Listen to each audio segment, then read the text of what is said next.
Hello, anyone out there? It's time for Scary Stories in Bourbon with yours truly. Check in. Let us know where you're from. What you're drinking tonight. Hey, Donnie.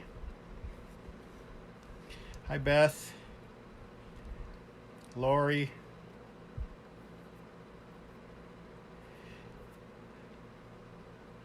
Beth, if you get a chance, Facebook Kelly Atkins. Tell him he's in one of the stories tonight. I forgot to tell him about that. I don't know if he's going to tune in tonight. Lisa, Diane, Donetta, Charles. So, how's everyone doing tonight? Another day. Hey, Susan. Mike, how's it going? So, if you're checking in, let us know where you're from. What you're drinking. I got Maker's Mark tonight because it ties into one of the stories. Hey, Sue, Lucinda. And I'm going to do my first toast. Cheers. And we're going to do two stories tonight. Like I said, we're winding things down. Pretty much exhausting all the stories from my 11th book, True Ghost Stories and Eerie Legends from America's Most Haunted Neighborhood. If you're looking for ghost stories from old Louisville, this is the one. Hey, VG. This is the one that has most of the edited and updated stories. It's a compilation of my first three books in the Ghosts of Old Louisville series called Ghosts of Old Louisville, #1, Phantoms of Old Louisville, and then Haunts of Old Louisville. And those were recently reissued by University Press of Kentucky. Hey, Sean. Everyone say hi to Sean Stafford. He's the one doing a great job on the Louisville Historic Tours website and really helping us kind of revamp the tours and get things off the ground. There's Bonnie, Donnie, Eileen, Michelle. Glad y'all came back. So last night we did two stories. And our stories last night, what were they? Anyone remember? Hey, Margie, Amanda, Becky. Hey, Christy. Remembers what stories we did last night. The weather here tonight is kind of nice. It's in the low 70s. The sun just went down. It's dark now, but it was a beautiful day today. A couple clouds in the sky, but it was a beautiful spring day today. Hey, Nancy, Suzanne. Hey, Fishers. So who remembers what stories we did last night? I forgot what they are. We did last night,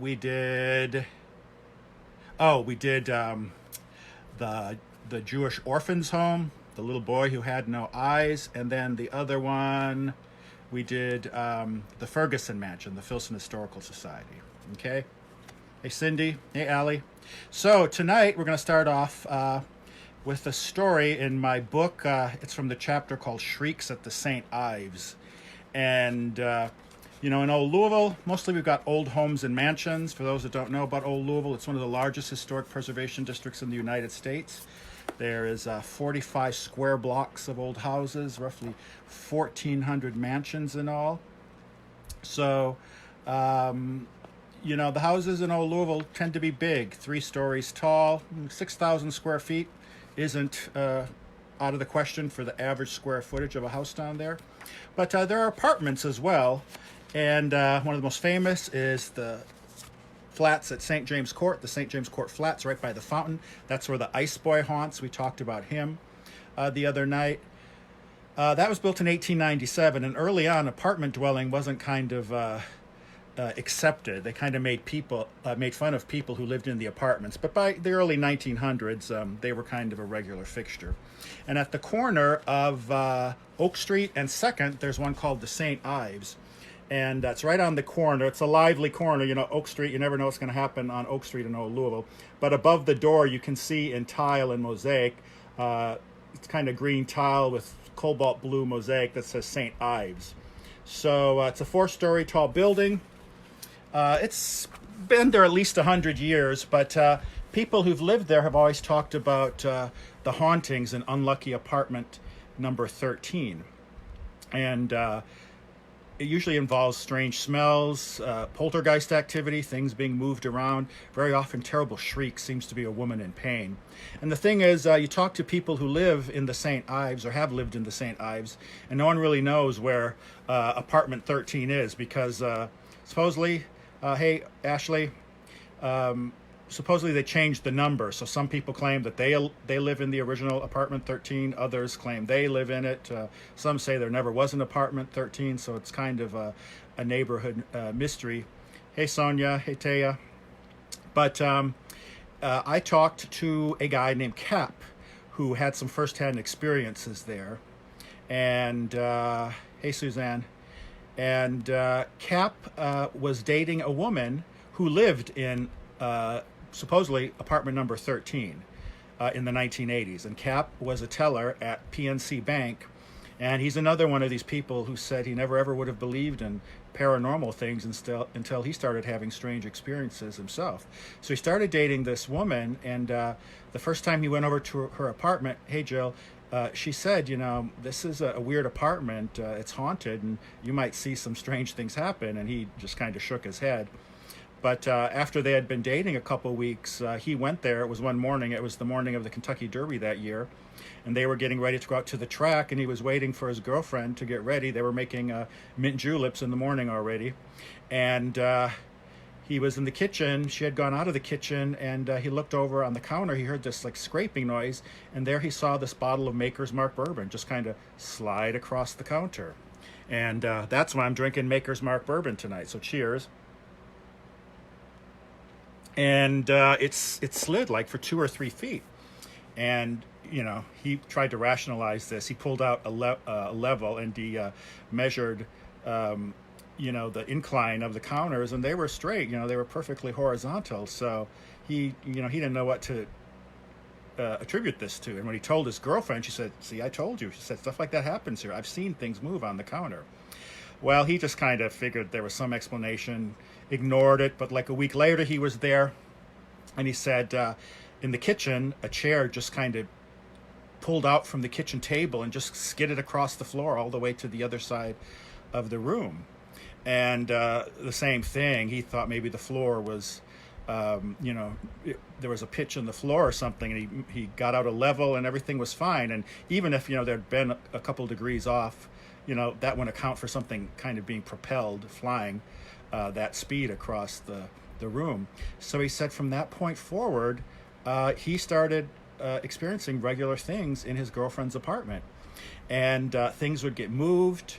They start to smell strange smells, like something was burning. And one time they were convinced the building or, you know, a nearby apartment was on fire because they smelled this awful smoky, sooty smell, and they went in search of what it could be, and they couldn't find it. They even called the fire department once because they were convinced something was burning. Well, it kind of escalated. Things began going missing and being moved around and stuff. And one night he said he and his girlfriend were in the living room. They were on a couch. They were watching TV, and they heard this terrible shriek. It sounded like a woman screaming in agony, and it was right behind them. And they turned around, you know, and they were right at the wall. And they said it sounded like it was coming from this wall. And the wall was, you know, solid brick as far as they knew. And they had never heard like the neighbors on the other side because it was so thick. And from that point forward, they had these terrible encounters with something that would shriek at them. And it was always in the living room. Well, Cap, not too long after that, he got a transfer. He went to Pittsburgh, and he ended up breaking up with his girlfriend, and she moved someplace else. But before they left, he talked to the apartment manager and told them about this weird stuff going on. And he said, whoever takes over the apartment, you know, you better let them know because there's something crazy going on here. And hey, Veronica and Lisa, 2 Lisas, hey. And the apartment manager just kind of shook his head. And it turns out he didn't tell the new tenant coming in that there was weird stuff known to happen in the apartment, because by this time, Cap had heard that other people who had lived in the apartment had reported very strange things. And the reason Cap knew that the manager didn't tell the incoming tenant about this weird stuff is because he knew the guy that took over the lease. It was one of his coworkers, actually. It was a friend of his, and he kept in touch with him when he moved to Pittsburgh, and he was talking to him, and that's when he found out that he had actually taken over the lease. And he said, "You better, be careful. There's something weird in that apartment." And the guy who took over the lease, his name was Bill Cunningham. Was another one. He said, "Oh, I don't believe in ghosts." He goes, "There's no such thing as hauntings." Hey, Jamie, Gabrielle, Deborah, if you're just checking in, tell people where you're from. Say hi. Let us know if you're from out of the country, especially. And so this guy moved in, and right away he found out that he was wrong. There could be such a thing as hauntings. And he noticed right away when he moved in, his 2 cats started behaving strangely. He had 2 cats, and he said normally, his cats would sleep with him in the bed, but he moved into that apartment, the unlucky apartment number 13, and he said the cats wouldn't sleep with him in the bed because their litter box, their food and water was in the kitchen, and to go into his bedroom they had to go through the living room, but they hated the living room, and the living room was where the couch was, and they heard these screams. And he said if he took them into the living room, if he carried them into the living room, they'd hiss and scream and growl like they were going to attack something. And so he would come home, he'd find them like on the kitchen table with their backs arched, looking into the doorway, into the living room, hissing and growling like they were getting ready to pounce on something. And other things started happening as well. He started smelling strange smells like burnt wood, and like he said, sometimes it smelled like burnt hamburger or something, and he couldn't figure out where it was coming from. He figured it must have been one of the neighbors cooking. And sure enough, he started hearing terrible shrieks. And he was in the living room. He woke up one night and he heard this terrible shrieking. He went out there, and he realized it was coming from this area where the couch was. And he checked the wall. He thought maybe there was another room on the other side, but there was nothing there. He when he got up the next morning, that's when he realized he could see like a kind of stain on the wall. He said the wall was painted kind of a beige color, but there was this kind of discoloration behind the couch, and he pulled out the couch from the wall, and he saw this shape. It was like maybe 5 feet tall, 2 or 3 feet across, but it started at the baseboard and it went up to about 5 feet. And he said it looked oddly like human in shape. The weird thing was it had like spikes radiating off it, or rays radiating off it. And so he called the apartment manager and had him come and look at this, because he figured there was mold, or maybe there was a leak in the plumbing. And the manager came and he said, there's no plumbing back there. That's a solid brick wall. And they actually called in someone to test for mold, and they said there's no mold in this apartment. And the apartment manager said, well, this just happens in this apartment. This has been going on for years. He said, we paint over this mark and it just keeps kind of working its way through the paint. And he said, sometimes in a month it'll be back, sometimes it takes a year or two, but this stain always works its way through to the surface of the paint. So Cap, he figured it was time to, paint the apartment. So he got a dark blue color. He thought the darker the color, the better it would cover the stain. And he said he put on primer and he painted 3 coats over it. But he said a week later, he could see this kind of shape working its way through the paint. And the same thing happened. He painted over it, but this shape kept working its way through the paint. And he said he became kind of obsessed. He was like determined he was going to get rid of this mark in the wall. He was going to cover it up. And 4 or 5 months went on like this. And every month he was repainting the living room, but this mark started to work its way through. Well, he said the shrieks started to escalate. He started hearing more of these awful shrieks in the living room where that sofa was. His cats were just traumatized. He said his cats would only stay in the kitchen in the farthest corner from the side that went into the living room. It was the corner where their food and water and their litter box was. And he had talked to the manager again and said, you got to do something about this. Something's going on here. And the manager didn't take him seriously. And so Bill broke his lease and he moved out. He got a place in the Highlands, and he said he moved out, and he said his cats were fine in the new apartment. They were just like they had always been. They slept with him every night, and he he didn't really know much about what had gone on in that apartment except for what he had, experienced himself. Well, by that point, the guy that he took the lease over from, Cap's girlfriend actually, Cap had read my first book, and he got in touch with me and told me his story. And then he said, yeah, and the guy that moved in after us, he had weird stuff happen as well. So he put me in touch with Bill, and I met Bill one day. We went to the Granville for lunch, and he told me all this stuff firsthand. And so I told him I'd do some research, see if I could find anything out. And he had kept in touch with other people, and he said, other people were starting to complain because they were hearing things. Neighbors were hearing strange noises coming from that apartment. And so I did research. I wasn't able to find anything out about the place, except it was probably built around 1920. I found some interesting people who lived there, but nothing that might explain a haunting. Well, little did I know that someone I knew supposedly had an explanation, and it was my friend Kelly Atkins. I don't know if Kelly's on Facebook tonight, but if anyone's in Louisville, Kelly Atkins. He's a character. He's really into paranormal stuff, and you got to meet him to know what Kelly's all about. Well, Kelly wrote the foreword to my next book, and so I met him. We had lunch one day, and I was telling him about some of the stories that were going to be in the book.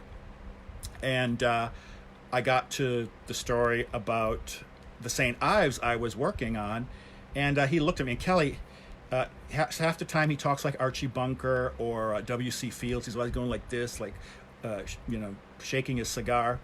And he goes, the St Ives, he said, if there's a haunting going on at the St Ives, he goes, that's my great aunt Katie Nugent. And I said, well, what's that all about? And so he told me this crazy story that he had never told me. And so if you live in Louisville, you don't have to be here very long before you hear about the big flood of 1937. It really was catastrophic for the city. It was the worst flood in Louisville history, one of the worst floods in American history. And it happened in early or late winter, early spring, 1937. The water came all the way out to Old Louisville, and it passed. It was all the way out to Churchill Downs, the south end. And there's old pictures of mansions and houses in Old Louisville. People had rowboats tied to their front porches, and that's how they got around for 2 weeks. Even though it was flooded, a lot of the houses were fine in Old Louisville because they tend to be built on they're built on foundations, above the street level. So a lot of times the houses are 5-6 feet above street level. So for the most part, the houses were fine. But in other neighborhoods, entire neighborhoods were underwater, and people were displaced. And so the city was taking these displaced people and trying to find places to keep them. And they commandeered a number of apartment buildings. Because the apartment buildings had upper floors that were fine, and they could take in lots of people. And so supposedly, Kelly Atkins told me the St. Ives was commandeered, and his great aunt, Katie Nugent, ended up there for a time. And she ended up dying there, it turns out. So he said what happened was she hadn't been there very long, but she had her little room there, and Katie Nugent liked to drink her Madeira every night. And one night, and she usually drank until she passed out or fell asleep. And one night she was in her cups, and she had a little kerosene heater. And as she got up and was making her way to bed, her skirts brushed up against the kerosene heater, and they caught on fire, and she went up in flames. And people in the neighboring apartment, they heard her shriek, and she was knocking around the apartment, knocking things over, and they finally broke through the door to go in and help her, but by then it was too late. She was engulfed in flames and dead, and she had collapsed against the wall, and they think the wall where the mark keeps appearing is the wall where she died. And this is another one of those stories. I've never been able to pull up any newspaper articles or, death certificates for Katie Nugent. This was 15 years ago. I can probably have access to better information. But the thing is, I had heard those stories, and then I talked to Kelly, and he just tells me the story that, kind of puts a perfect button on the story I had been researching. So, like I said, that's what I find fascinating about a lot of the stories, and those are the ones I write down. The ones where just out of the blue, something pops up that kind of puts an explanation, puts a face on the modern day haunting. So they think it's the ghost of Katie Nugent haunting unlucky apartment 13 in the St Ives. Okay, and once again, the St Ives is at the corner of 2nd and Oak Street. Okay, so if you're all just checking in, thanks for coming. Like I said, let people know where you are, where you're checking in from, what you're drinking tonight. Like I said, I'm drinking Old Bourbon to keep in theme from that first story. Now, our next story is it's not so much a ghost story, I would say, but it involves a seance. And people think because I write about ghosts that I'm a ghost hunter, that I'm a paranormal person, I do investigations, and I don't. I'm kind of a skeptic. I don't know if I believe in ghosts. I've never seen one. And so what will happen is I love accompanying paranormal investigators and kind of watching what they do. And I've gone to seances and things, and I tend to not be a participant. I just like to tell people, I'm just here to watch, do whatever you do. And, a lot of times I'm a little skeptical of what's going on, but human nature is fascinating. And I've been some places where I've seen some just totally crazy things. And so the story tonight involves probably my most bizarre experience, and involves the mansion at Spalding University. Okay, so Spalding Mansion is just technically a block or two outside the official limits of old Louisville. But since it's an old mansion, and harkens back to the old days of Louisville, it kind of fits into old Louisville. And like I was saying, old Louisville is one of the largest historic preservation districts in the country. 45 square blocks, 1,400 old homes and mansions. But the name Old Louisville is kind of a misnomer. You hear that name and you logically assume that was the oldest part of the city. Well, it's not. The oldest part of Louisville sprang up along the river. There was an island there where settlers kind of camped out. In the 1700s, it was Corn Island, and then they settled the banks of the Ohio River on our side of the river. And so modern-day Louisville sprang up along the banks of the river. East Market and Main Street, those were the main streets downtown. What is old Louisville, I mentioned before, was kind of out in the suburbs, kind of out in the sticks back in the day. So from old Louisville to downtown, there's kind of a no man's land. They call it Sobro. And that's where Spalding University is. There were beautiful mansions there, and those would have been a lot of the old mansions. Those are the mansions from the 1860s, the 1870s, the 1880s, most of which were torn down in the 70s and the 60s in the name of urban renewal. So Old Louisville as a name, it was applied in the 1960s when people in the neighborhood, the preservationists, banded together, and they had to come up with a name for marketing and branding purposes, and they called it Old Louisville because it was the biggest collection of old houses, and they wanted to save it. So when it became a historic preservation district, it was called Old Louisville, and that name stuck. So it doesn't mean it's the oldest part of the city. It's the biggest collection of old homes in the city. And so Louisville Historic Tours, which I'm part of, that's what we're all about, kind of promoting old Louisville. If you haven't seen our brochure, go onto the website, Louisville Historic Tours. We're working on getting merchandise. You can get information about me. The merchandise is going up little by little, but go there and help us out. If you haven't been on Amazon.com and given me some stars for my books, do that. Normally I'd be out tonight taking people around and showing off the neighborhood, but we can't do that. So the next best thing is to be together telling stories. And we're running out of stories for this last book. So what's going to happen when the stories run out tomorrow night or the night after, then we're going to start in on my last book, Voodoo Days, which is basically about the house where I lived in. We talked about that one night, the Widmer house, aka Casa Fabulosa. And the chapter in the book about Old Louisville hauntings, about my house, I expanded into a whole book and talked about how I discovered some of these stories and other stories that I didn't talk about, and most important, talking about people in the neighborhood and what I learned about the neighborhood and the real eccentrics and the real life characters in the neighborhood. But for that reason, because it's one of the grander houses, that's why I'm going to do the story about Spalding Mansion tonight. So Spalding Mansion is really kind fascinating. So it was built around 1871 by Henry Whitestone, and he, in the 1860s, 70s, he was the architect of the region. And there's not too many residences left. So a lot of them were destroyed. But when it was built, this is what the Spalding Mansion looked like. You see that? So if you know where Spalding University is, where the Columbia Auditorium is, their student center, it's right there. The thing is, you don't see the mansion today because in 1918, the Sisters of Nazareth, they bought the mansion and they turned it into what's called Sisters of Nazareth College.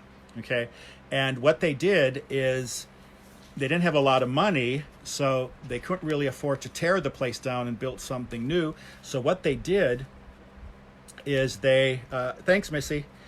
What they did is they built like a new front to the building, and they built a new back. So if you go to the main administrative building of Spalding University, it's a red brick building that was built in 1941. But if you go in there, you go down a side hallway, and all of a sudden you see this big, beautiful door with a stained glass transom over it, and it says 851 because that's the old street address. And you walk through it, and you're in this beautiful mansion that's been kind of enclosed in their administrative building. They did the same thing on the back side. So the front and the back of the mansion have been swallowed up, but the side of the building you can still see. And the Facebook event invitation I did for tonight shows you the side entrance. So here's one of the side porches where you can get in. I don't know if you can see that right up there. So there you can see some of the original structure, but the front of the building, the back of the building is entirely gone. It's engulfed in another building, but it's a beautiful structure. Embossed wallpaper. The ceiling has double crystal chandeliers, double parlor fireplaces. The dining room is beautiful as well. And this is from my 10th book, the coffee table book about Old Louisville history in the houses as told through art, architecture, and design. But it's in the dining room where strange things have been known to happen. So I had heard stories about the Spalding Mansion when I moved here, and snooped around. I found out, a number of different things, but nothing other than some legends, stories about strange things happening, but nothing, that there was any historical record I could attribute to these strange encounters. But what I found out, it was built in 1871 for a guy named Tompkins. He was an importer. So a lot of the beautiful chandeliers and brass light fixtures, oriental carpets and such all came from his import business. He went bankrupt not too long after, and then a guy by the name of Buchanan bought it. He was a distiller. He went bankrupt, and then a guy by the name of Rankins bought it, and he was a distiller as well, and he was there till 1918. So only 3 families lived there in a mansion until before it became part of what is today Spalding University. But I was there one day because you can go inside. If you're in the public, you know how to go in the side door. You can go and actually see the mansion. It's beautiful. And they have readings there. Spalding University, by the way, that's where I recently did my MFA. So if there's any Spalding MFA people out there, say hi. And students will hang out on the bottom floors of the mansion. Some of the professors have offices there. On the 3rd floor, there's a chapel. The most striking thing is this beautiful staircase. And at the top of the staircase, you look up, and there's a beautiful Tiffany stained glass skylight. And I don't know if I have a picture of it in this book, but it's a beautiful stained glass window that kind of towers over the staircase. But I was there one afternoon. It was June. I was just creeping around the neighborhood and looking for stuff. So I went into the Spalding Mansion, and I got talking to this one girl who knew me because she had read my first book. And she said, well, I was wondering if you're going to be working on a second book. And I said, well, actually, I am, and I was hoping I'd find out something about this place, because this, really needs to be in a book. And she told me she had heard stories. There was a number of legends. One of them involved the big Romanesque red brick building on the corner, which is part of Presentation Academy, which has several ghosts. Not surprising, one of them is a nun. But she informed me that she and her friends held seances in the Spalding Mansion, and they were going to have a seance that night, and they invited me to go. And Amber was, I guess, kind of a goth. She was all dressed in black and had white makeup on. She was nibbling on a raspberry snow cone. And she said that night at midnight they were going to be having their next seance. And I said, okay, yeah. I said, how'd you get in here? Don't they close it at night? She says, oh, we have our ways. And so I never really asked her, but yeah, they had a way to get in. So I came back that night at midnight. I came in the little side thing, and I was waiting at the door, and I thought, you're kind of crazy for being here at midnight, And the little side door opened, and there she was in her black and her long hair and her kind of white makeup. She said, okay, we're ready. And so I followed her, and we went into the dining room. And her friends were sitting around the big dining room table. And it's a huge table. This table is still there. The dining room is beautiful. But her friends in their little group were John, Peter, Christian, and Morella, another girl. And Amber was sitting on the far end of the table at the head, and she invited me to sit at the opposite. And I said, well, I'll sit and watch. I said, but I don't really participate, so I hope you just don't mind me sitting here and watching. And she said, oh, suit yourself. And so it was dark. They had one candle on the table. And so there were two people on either side. And it was obvious they had done this before. They had their little ritual. And they all bowed their heads. And for 5 minutes, they just said nothing. Later, she told me they were clearing their minds. And then they all kind of recited a prayer together. And then Amber said, she kind of looked up and she said, if you are here, cooperate or vacate. And then all the others repeated, cooperate or vacate, cooperate or vacate, cooperate or vacate.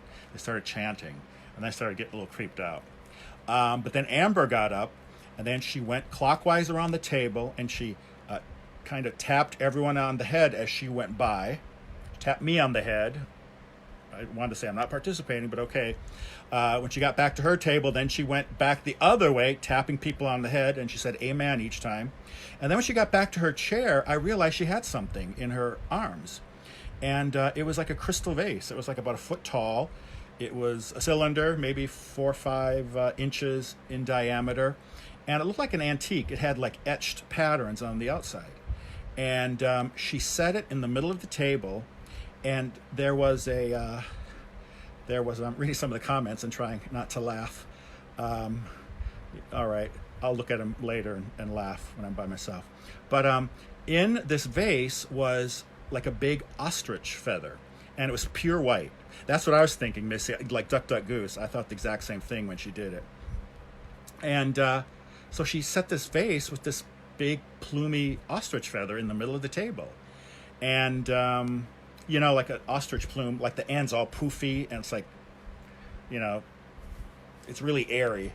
And so she sat down, and they all looked at each other, and she said, they got really serious, and she said, okay, if you are here tonight, we want you to communicate with us. And she said, if you are here and you'd like to communicate with us, let us know. And then they all kind of stared at the vase, Then all of a sudden, the feather in the vase kind of lifted up out of the vase like that, and then it kind of went back down. And I thought, I kind of looked, tried to get a better view. I thought, is there something in the vase pushing it up? I tried to see if there was wires or something, but I couldn't see anything. It was dark, but there was still light coming in through the windows, and from the candle I could see stuff. And when Amber saw that, she's like, okay, good. She said, will you tell us when you lived here? And they looked at the vase, and then the feather kind of lifted up again. And so they asked a couple more questions, and then what I realized, they would always ask it yes or no questions. And if it was a no, it wouldn't do anything. If it was a yes, then the feather would lift out of the vase. And she said, if you can tell us what year you left this place, let us know. And the feather lifted up out of the vase. And so Amber would start, and then the next person going clockwise, they would take the next question. And so then the next person said, were you born after 1900? And they stared at the vase, and nothing happened. And then moved on to the next person. Were you born between 1870 and 1900? And the vase lifted out of the feather lifted up out of the vase. And so then the next person said, were you born in 1870? If you can let us know, please let us know. Nothing happened to the feather. And the next person, if you were born in 1871, please let us know. Nothing. Then the next one, were you born in 1872? And it went on like that. They would just go around each tedious question. And they went around the table like 4, 5, 6, 7 times. And then finally they got to the year 1892. And I think it was the Peter guy. He said, if you were born in 1892, please let us know. And the feather kind of jumped really high out of the vase. And it came up out of the vase and fell over onto the table. And I was like, there's got to be something, they got to be scamming me. And I'm looking, trying to figure out, I'm looking to see if there's wires from the ceiling. And I was trying to see if there's maybe something in the bottom of the vase pushing it up. And I couldn't see anything. And they all looked at each other. And Amber said, thank you, 1892. And all of a sudden, the other guys kind of looked around and they said, oh, it's getting cold. You feel that? And they said they kind of felt a breeze. And then all of a sudden, we heard this noise. It went dung, dung, dung. It was the grand piano in the parlor next door. And on the far end of the room, the double parlor, there was a huge grand piano. And it was like someone at the piano hitting the same key 3 times in a row. And they looked and they said, one of the guys said, it's doing it again. And the piano, about 30 seconds later, went ding, ding, ding. And I could see, I was right there where the door was looking into the double parlor. And I looked and I could, it was in the shadows, but I couldn't see anything over there. And so I got up and I ran into the next room, ran to the piano. And of course, there was no one there. But I went back into the dining room, and then they were all kind of looking at me like, really? I guess I broke protocol. And I said, oh, sorry, I didn't think about that. I hope I didn't mess things up. And they all got up from the table, and Amber's like, oh, it doesn't make any difference. This has been happening every night. And I said, what's been happening? And she said, well, we think we have a jealous spirit or something. And she said, we've made contact with this entity, the one that communicates through our instrument, and that's what she called the vase and the feather. And every time, like, we make a breakthrough and we get more information from him or it or her or whatever, she said, then this other thing in the other room, like, interrupts us. It's like it doesn't like the attention that the other thing is getting. So it's been doing this with the piano the last several times we've had a seance. And so I said, oh, okay.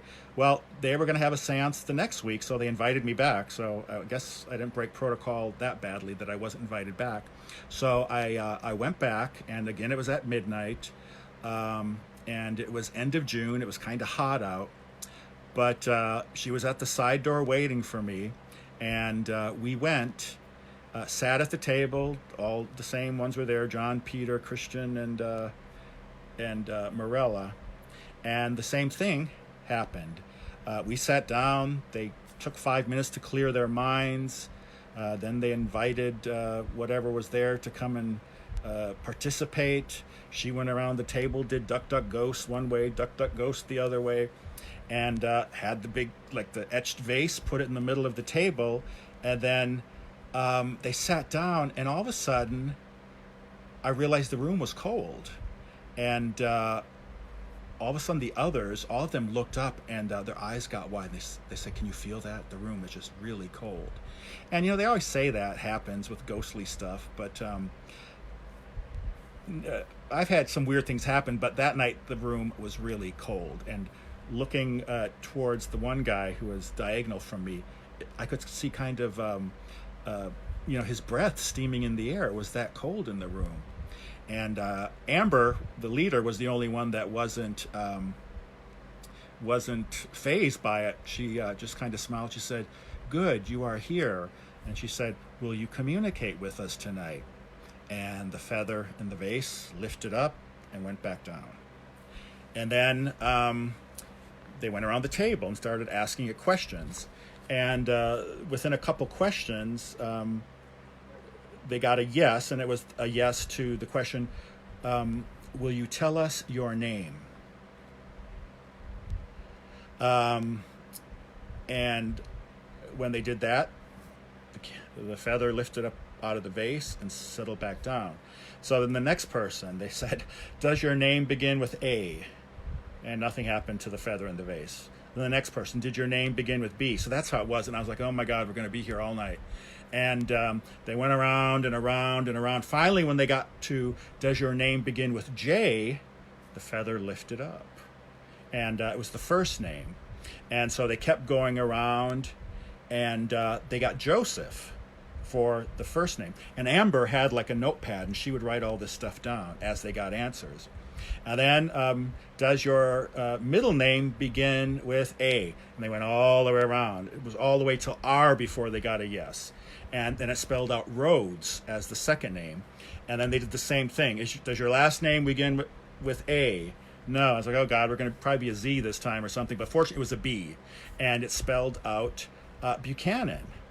And right away, I knew Buchanan was the second owner. He was a distiller. So I thought, well, that's weird, And like I said, the whole time I was looking, trying to see if they were manipulating this feather somehow. But they got the name Joseph Rhodes Buchanan. And they were all excited. And then they started another series of questions. The first couple questions, they got no's. But then one of them was, "Will you tell us the year you departed this realm?" And they were Goths, and they kind of talked. I don't know if Goths talk like that, but it was kind of antiquated. Like Morella, she would never say, "Do you have?" She'd say, "Have you?" "Have you a last name? Have you family in the city?" I thought it was kind of quaint. But when they said, "Will you tell us what year you left this realm?" it said yes. Well, and so I assume because they knew the house was built in 1871, they wanted to start with that. So they started with 1870 and did the same thing, and they got to 1892 again, like the previous time. This time when they got to 1892, I don't know why they had to double check it, but the feather sprang really high out of the vase, and it toppled over on its side again, and then all of a sudden the piano went boom, boom, boom in the next room. And I looked over, and I could see it was like a pretty big moon that night, and there was moonlight coming through the big parlor windows, and I could see the piano there, and there was no one there at the seat. And the others, they looked around like, oh, it's back. And they waited, like a minute passed, another minute. You could hear the clock ticking in the next room. Tick, tock, tick, tock. And this time I made sure not to get up and ruin things. And a minute later, boom, boom, boom, the same key hit, the same tone. And so Amber, she said, "Would you like to communicate with us? If so, please come into the dining room and communicate with us. And they waited, and I don't know if they expected it to walk in there or hear footsteps or something, but they waited, and then Amber said, if you are here and you can communicate with us, please let us know by raising the feather. And nothing happened. But then Amber said again, if you are here, please communicate with us by raising the feather. And the feather came out of the vase. And so they asked it a couple other questions, and they got no answers. Like, did you live here? Did you die here? Finally, they got to the question, can you tell us your name? If so, please let us know. And that's when the feather lifted out of the vase. And so then they started their thing again. Okay, does your name begin with an A? If so, let us know. Nothing. Does your name begin with a B? It just went on and on. Finally, when it got to M, the feather lifted out of the vase. So Amber wrote down M. And then they started again. Well, this time went all the way to Y before they got a yes. They wrote down the Y. And then they started again, got to N, and then A, M, E. And I realized, it was spelling out my name is. I was like, it's giving us a complete sentence. And so once it spelled out my name is, then they started with, does your name begin with an A? No, went all the way to B, C, and then it got a yes at D. And they started, and then it got an A, an R, a K, an N, an E, S, S. And we all looked up at the same time. And everyone mouthed the same thing. My name is Darkness. And it was like so cliche, I almost laughed, That sounds like something you'd see in a movie. Or they might as well have said, we are Legion or something like that. And so I was like, they're playing a joke on me. This can't be real.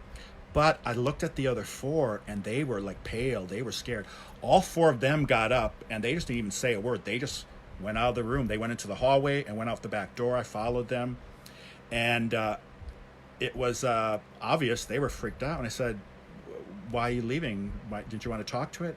And she said, no, whenever it says something like that, when it brings in darkness or evil or something, she says, you never stay around for that. She said, that can never go anyplace good. So she said, we don't want anything to do with anything that, says its name is darkness.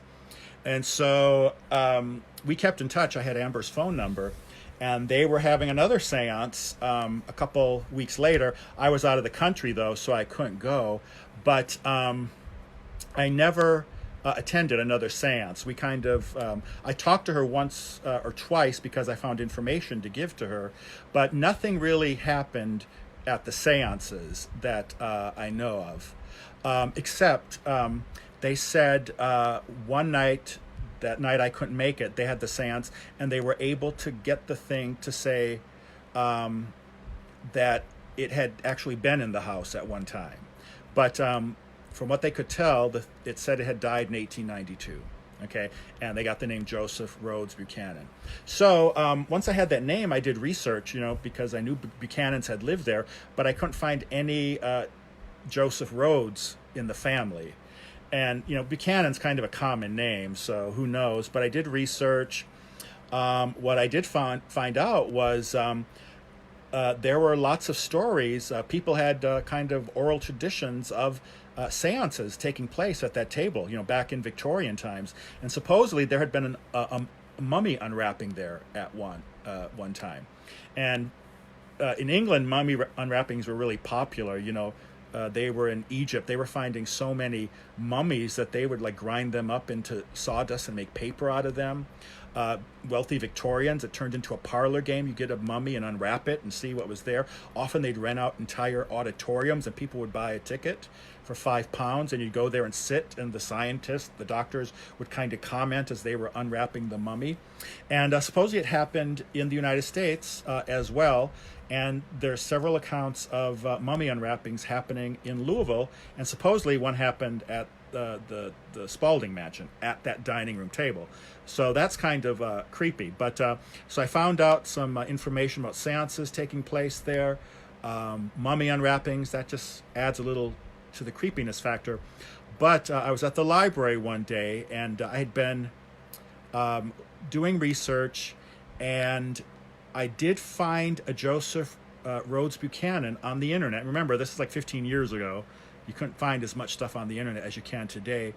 But I found there was a Joseph Rhodes Buchanan who had been born in Louisville in 1814, and he died in California in 1899.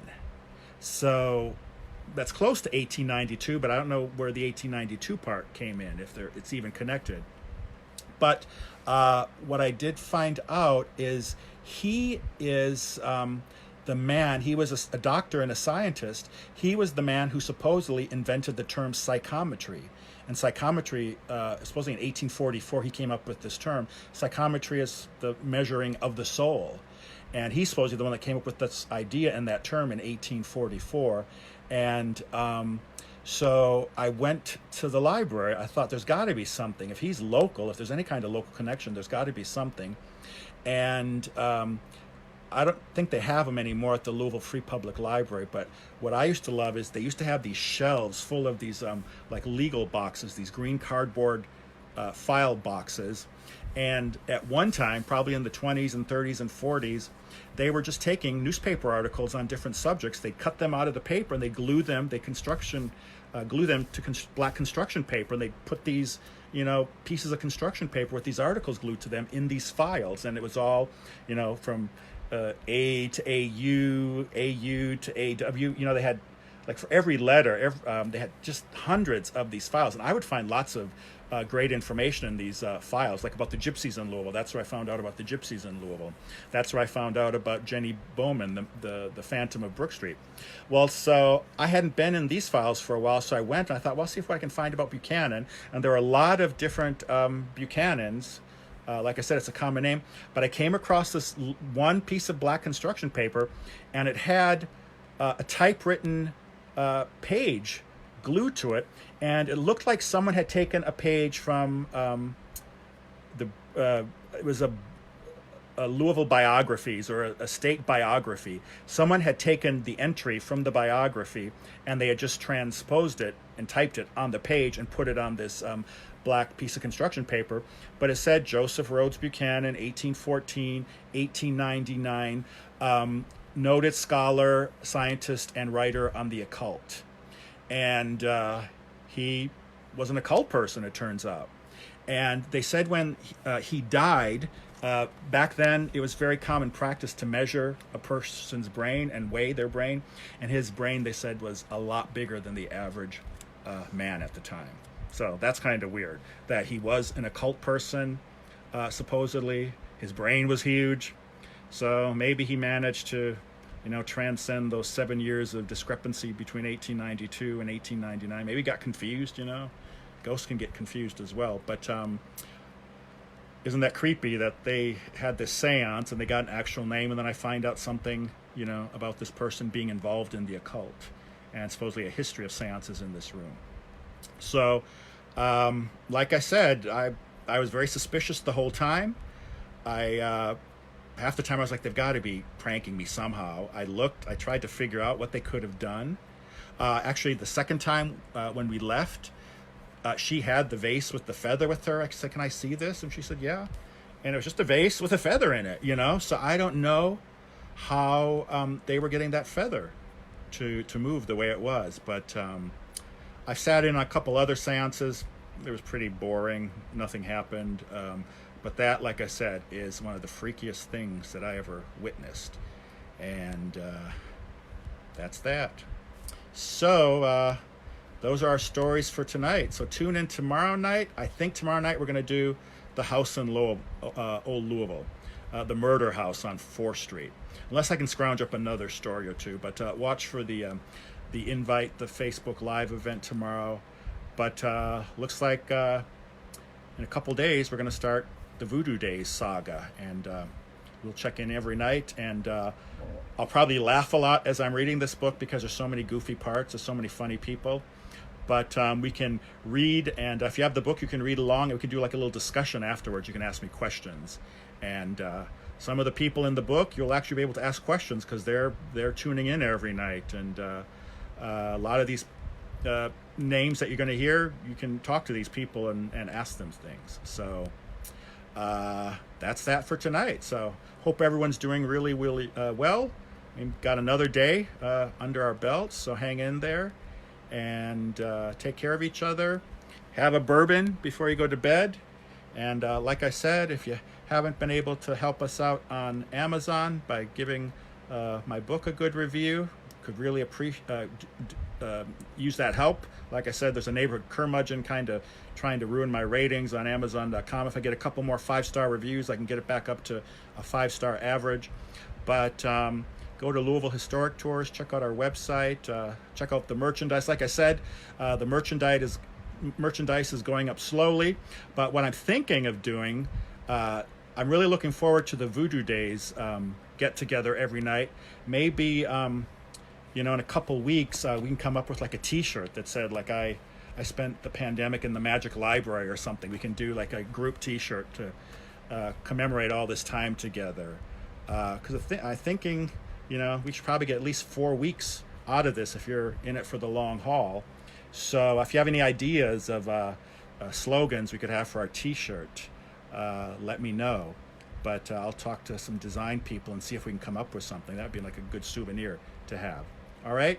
So thanks again for checking in. By the way, if you hadn't heard, I'm working on a YouTube cooking channel to put up my cooking videos and stuff.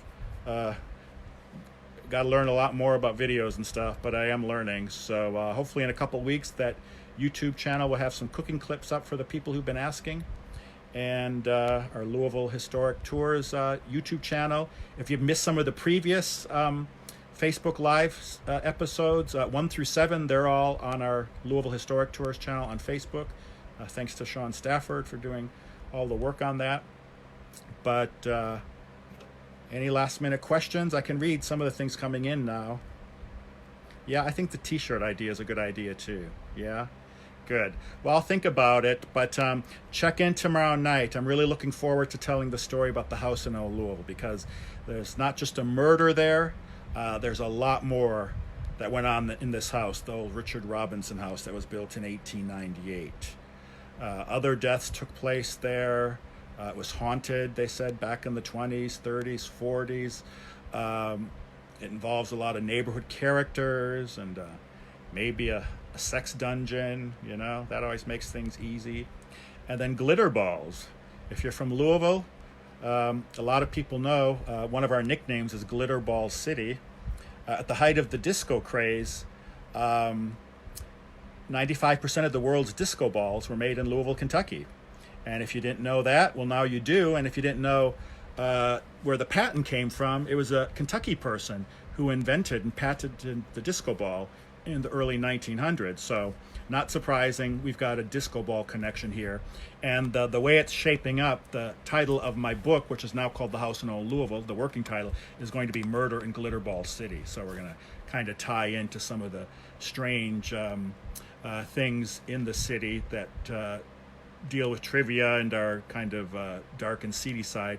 But if my agent lets me, I'm going to try to read maybe the first 40 or 50 pages of the book, so you can all get a preview and get a taste for what the book's going to be like. Okay? So thanks for checking in tonight. Yeah, send in your T-shirt ideas and we'll maybe take a vote and see what works best. But yeah, good to hang out with you tonight, and love you all, and I'm glad to see people coming back. Come back tomorrow night, bring some friends, and hang in there, and we'll make it through another day. All right? Good night, everyone. Take care.